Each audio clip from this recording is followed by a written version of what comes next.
আপনারা কি জানেন বন্ধুগণ, আমাদের দেশে এত ঘন ঘন ভূমিকম্প হবার কারণ কি?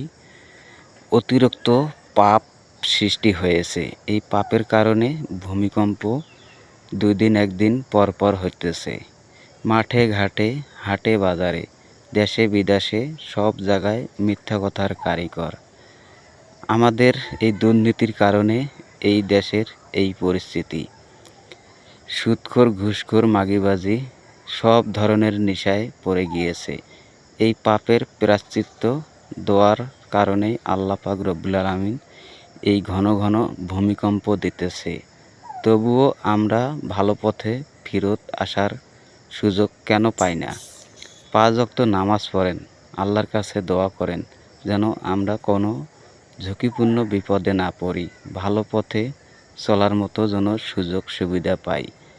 যা পাপ করেছেন সেই পাপের সাজা পাবেন। আল্লাহর কাছে এখনো সময় আছে, ক্ষমা চেয়ে নেন। একদিন আপনার ক্ষমার অছিলায় আমাদের দেশের মানুষ সবাই বেঁচে থাকবে। যদি ভুল ক্ষমা চেয়ে না নেন, পরকালে আপনারা অনেক বিপদে পড়বেন। দুনিয়াতেই তার নজির